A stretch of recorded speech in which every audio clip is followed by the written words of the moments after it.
3 minutes after 12 is the time, and we turn our attention next to probably an example of Sheila Fogarty being a far more consummate broadcaster than me, because she tackled this character by name on air at a time when I didn't want to.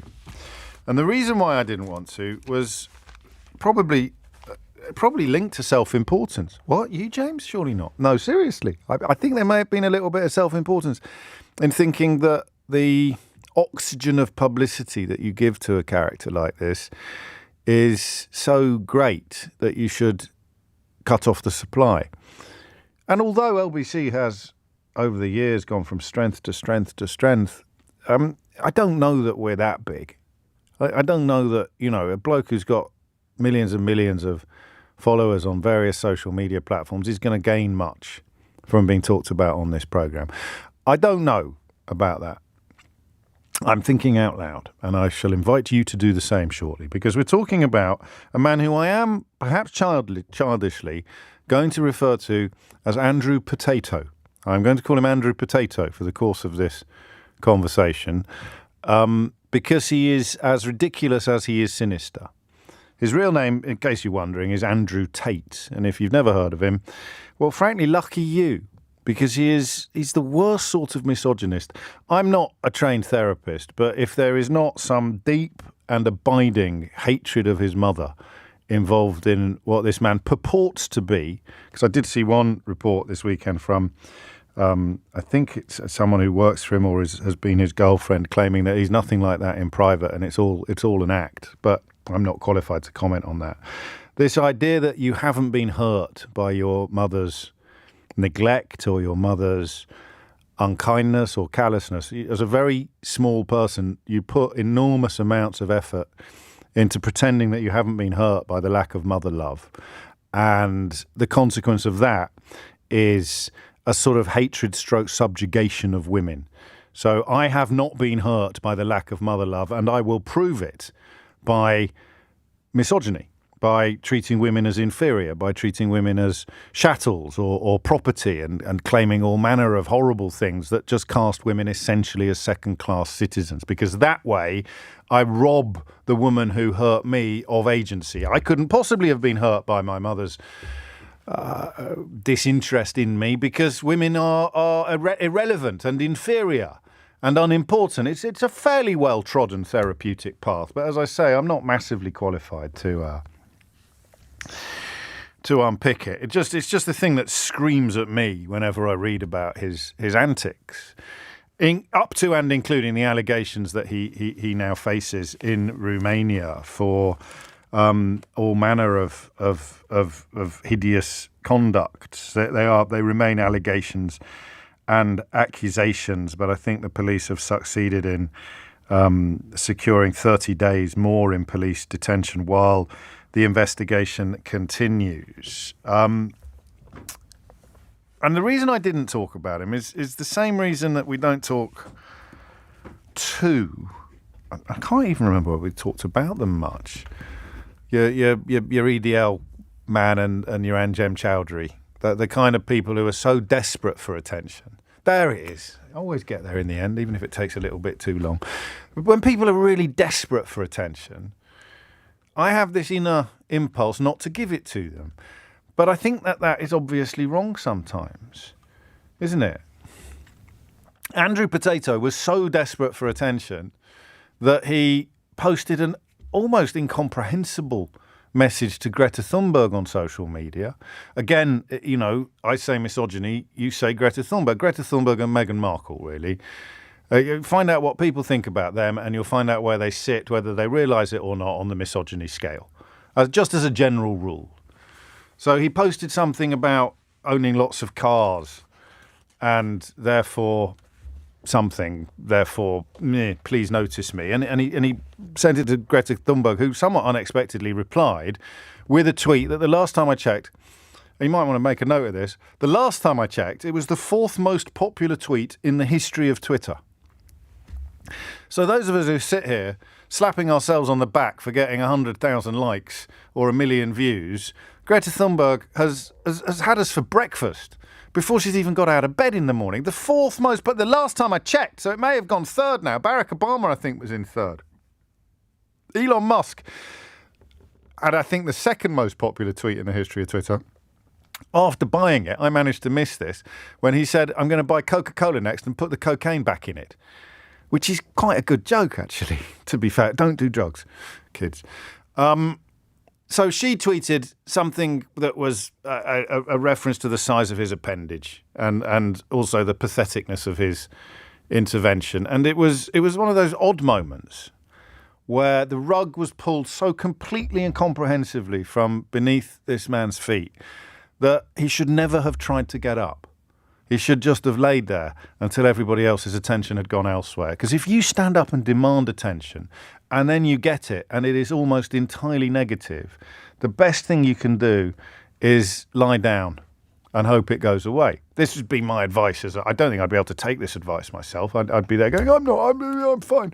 But actually, maybe not post-therapy, but pre-therapy, certainly. You can never admit vulnerability. You can never admit failure. You can never admit being wrong, as indeed my last book was about.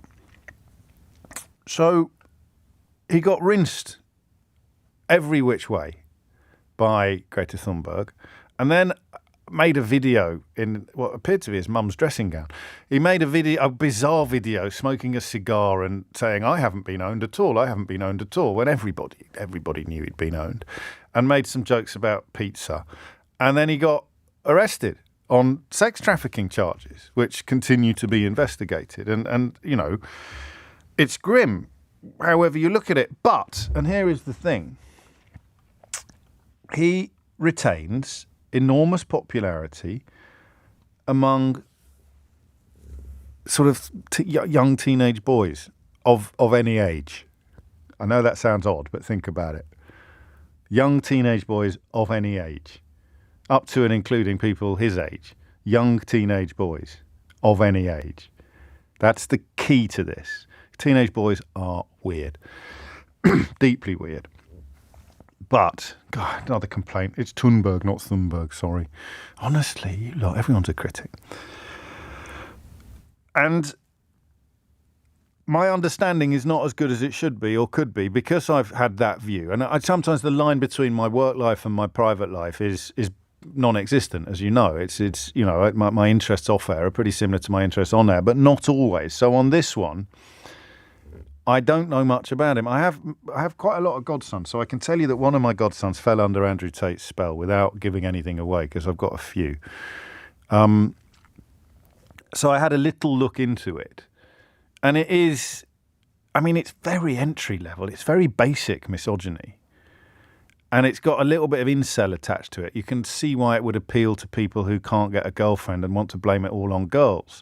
A touch of the Jordan Petersons. Again, someone I don't know much about, but what I do know is not encouraging. You know, it's a sort of, it's a celebration of never, it's a celebration of never accepting that perhaps you might be the problem. Okay?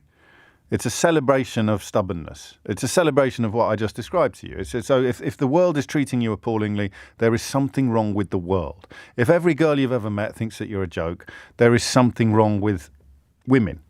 If the society in which you are struggling is real, then it must be the fault of society. It's never, ever your responsibility to change. Unless, you know, you tidy your bedroom and suddenly all your treats, all your dreams will come true. And that's why I haven't looked into it too much until I was compelled to on behalf of a godson. And I was fascinated by what I discovered. And dismayed, but not enormously, because I thought, well, I'll have a word with the lad and he'll soon see. I mean, we can talk it through, talk about it. Got strong women in his life. He's got wonderful, but they didn't know what was going on. And that's the really interesting thing. So the entry level is a sort of mental health grift. It's a sort of talk about, men don't get enough support. And you think, well, that's true. And men need to, you know, be looked after better. And you think, well, that's true. And then you get to, and it's all women's fault.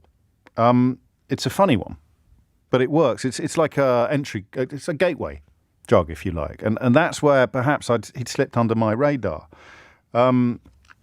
It's always about women. There's Jordan Peterson quote, the idea that women were oppressed throughout history is an appalling theory.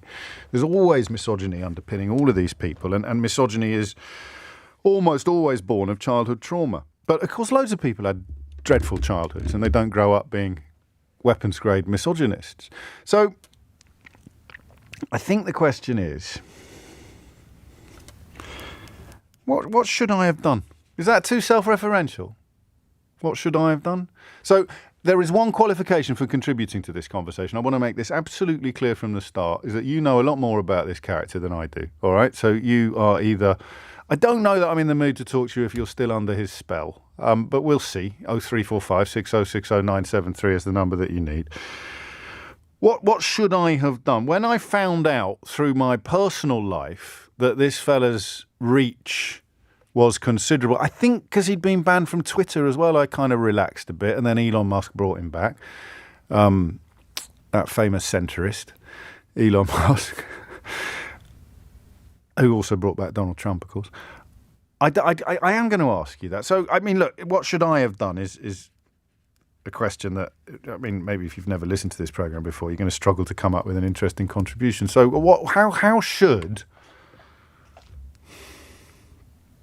how should another criticism, it's not Thunberg, it's Thunberg.